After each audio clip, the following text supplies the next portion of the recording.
नमस्कार दोस्तों, मैं डॉक्टर प्रेम आपका स्वागत करता हूं अपने YouTube channel real world no fake में। दोस्तों, कुछ समय पहले मैंने एक वीडियो बनाया था उस वीडियो का नाम था 3 ब्रह्मास्त्र जिससे हो चमड़े के रोगों की कंप्लीट मुक्ति। वो जो वीडियोस था उस पर बहुत अच्छे कमेंट्स आए हैं, बहुत लोगों ने पसंद किया है उसे। तो यही सब दिमाग में रखते हुए आज मैं आपके सामने फिर से ना हो चमड़ी के रोग पार्ट 2 आपके सामने लेकर हाजिर हूँ। लेकिन उसके पहले आप मेरे चैनल को लाइक करें, शेयर करें, सब्सक्राइब करें, और ख़ास याद रखें कि बेल आइकन को दबाना आप न भूलें। तो फ्रेंड्स, मेन रोग जो जनरल पब्लिक को बहुत हैरान करते हैं, ऐसे चमड़ी के रोग जैसे कि दाद है, खाज है, खुजली है, फोड़ा है, फुंसी है, ये ऐसी चीज़ें हैं कि जो पब्लिक में बहुत ज़्यादा कॉमनली पाए जाते हैं और बहुत परेशान करते हैं। तो आज का जो हमारा टॉपिक है वो इसी को लेकर है कि ये चमड़ी के रोग की कंप्लीट मुक्ति और फिर से ना हो इनकी उत्पत्ति। इसके लिए जो main of line of treatment है वो मैं आपको आगे बताता हूँ। तो friends, main line of treatment first जो है वो है डाइजेस्टिव प्रॉब्लम, आपकी पचन क्रिया को जो है आपको नॉर्मल रखना है। You have to take care of this कि आपकी जो डाइजेस्टिव फायर है वो बराबर हो और आपका पचन अच्छे से हो। आप जो भी खा रहे हैं अच्छे से पचन हो। अगर वो अच्छे से पचन होगा तो वो शरीर में बराबर भाग में विभक्त होगा और उस साथ साथ में आपके जो टिश्यूज़ हैं वो अच्छे से डेवलप होंगे। अब डाइजेस्टिव सिस्टम नॉर्मल रहने से फ़ायदा क्या है? डाइजेस्टिव सिस्टम नॉर्मल रहने से सबसे बड़ा फ़ायदा ये है कि आपके बॉडी के अंदर टॉक्सिन्स जो है वो बिल्कुल भी जमा नहीं होते। अगर टॉक्सिन्स जमा होने लगे तो वो क्या होगा कि आगे जाके ब्लड के अंदर मिक्स होते हैं और पूरे बॉडी में सर्कुलेट होते हैं, और जिसके वजह से ये जो स्किन डिजीज़ है ये बढ़ता जाता है। तो दोस्तों, हमारा जो मेन एम है वो यही है कि हमको डाइजेशन नॉर्मल रखना है। उसमें आप अजवाइन या सौंफ जैसी देसी चीज़ों का उपयोग कर सकते हैं जो कि हमारे किचन में ऑलरेडी उपयोग होता है। तो इससे क्या होगा कि आपकी भूख अच्छी लगेगी, आपकी पचन अच्छी होगी, और आपकी पचन क्रिया अगर नॉर्मल चलती है तो आप स्किन डिसीज से लड़ सकते हैं और इसको अपने शरीर से भगा सकते हैं।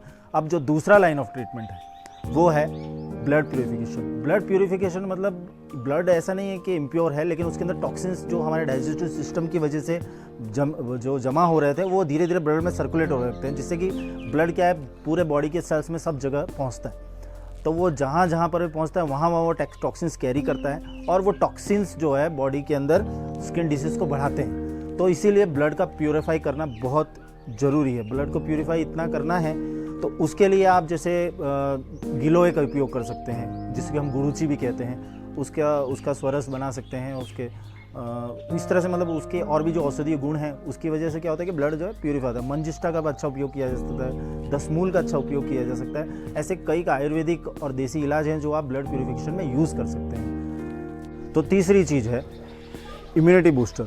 आपकी इम्यूनिटी को आपको स्ट्रॉन्ग रखना है। इम्यूनिटी स्ट्रॉन्ग कैसे रखेंगे? तो सबसे पहली चीज़ उसके लिए है, सबसे छोटी चीज़ है कि आपको पानी बराबर पीना है।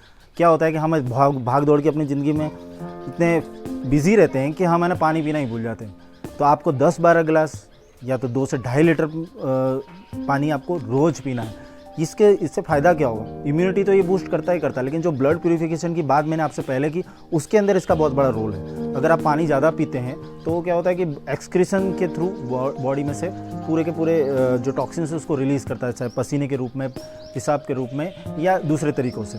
लेकिन इम्यूनिटी अगर बूस्ट करनी तो आपको ये पहला उपाय है। दूसरा उपाय ये है कि कुछ ऐसे ड्रग्स अवेलेबल हैं मार्केट के अंदर, या तो छोटी छोटी देसी चीज़ें कुछ अवेलेबल है, जैसे आंवला है या गिलोय है या और भी ऐसे कई सारे प्रोडक्ट्स हैं जो कि आप यूज़ कर सकते हैं। लेकिन फिर भी मैं ये कहूँगा कि आपकी इम्यूनिटी जो बूस्ट करने का सिस्टम है ना, वो आपके खाने से ही रिलेटेड है।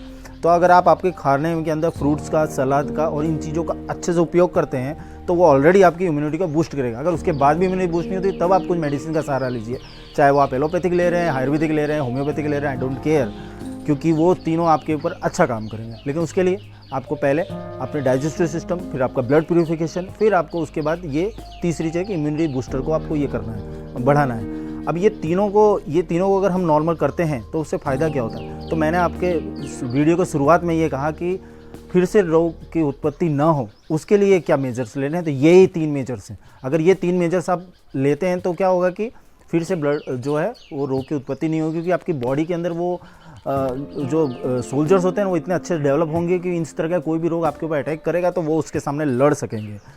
अब चौथा और बहुत इंपॉर्टेंट पार्ट है वो है लोकल ट्रीटमेंट मतलब लेप या कुछ और अलग दवाइयों से का यूज़ करना।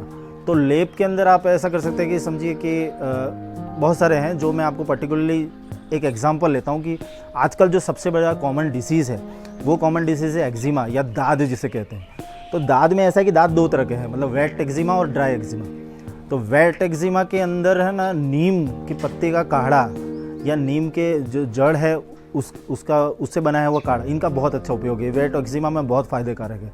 और ड्राई एक्जिमा में क्या है कि आप चाहे तो चंदन का तेल यूज़ कर सकते हैं। चमेली का जो तेल होता है ना, उसको अगर चमेली का जो फूल होता है ना, उसको आप नारियल तेल के साथ मिक्स करके अगर यूज़ करते हैं तो भी वो दांत के ऊपर बहुत अच्छा इफेक्ट करता है। उसके बाद कुछ मार्केट में फॉर्मुलेशंस हैं, जैसे कि जात्यादी तेल है, इस तरह के कुछ फॉर्मुलेशंस है। करंज का तेल बहुत अच्छा माना जाता है। लेकिन दोस्तों, ये सब जो लोकल ट्रीटमेंट मैं आपको बता रहा हूँ, ये लोकल ट्रीटमेंट तभी अच्छा काम करेंगे जब आपके जो मैंने पहले के जो स्टेप्स बताए हैं वो स्टेप्स आप फॉलो करें। अगर आप वो चारों स्टेप्स फॉलो करते हैं तो ये जो लोकल पार्ट का ट्रीटमेंट है, ये आप कैसे भी ठीक कर सकते हैं और फिर से नहीं होगा ये। तो ये सब चीज़ें मैं आपको बता रहा हूँ, लेकिन उसके साथ साथ आपको और भी कई चीज़ों का ध्यान रखना है, जैसे कि आपका सोना कब है, आपको उठना कब है, आपको खाना कितने टाइम खाना है, आपको बाहर लोगों के साथ किस तरह से बिहेव करना है, आपको मेडिटेशन पे ध्यान देना है, आपको योग पे ध्यान देना है, आपको अपनी साफ़ सफाई पे ध्यान देना है। क्या होता है कि भाई आप 10-5 दिन कुछ लोग नहाते ही नहीं हैं, तो उससे गंदगी फैलेगी, तो आप कोई भी स्किन डिसीज़ को कंट्रोल नहीं कर सकते। मतलब आपकी जो हेल्थ है वो आपके क्लीनलीनेस के ऊपर बहुत ज़्यादा डिपेंड करती है। तो आप क्लीन रहें, अच्छे कपड़े पहने, और ये जो मैंने आपको सारे स्टेप्स बताए उन सब स्टेप्स को आप ध्यान में रखते हुए आगे बढ़ें। और मैं चैलेंज करता हूं कि अगर आप इस तरह से रहते हैं तो आगे इस तरह के कोई रोग आपको परेशान नहीं करेंगे। अगर मेरा वीडियो आपको पसंद आया है तो आप लाइक करें, शेयर करें, सब्सक्राइब करें। मैं डॉक्टर प्रवीण आपसे नेक्स्ट वीडियो में फिर से मिलूंगा।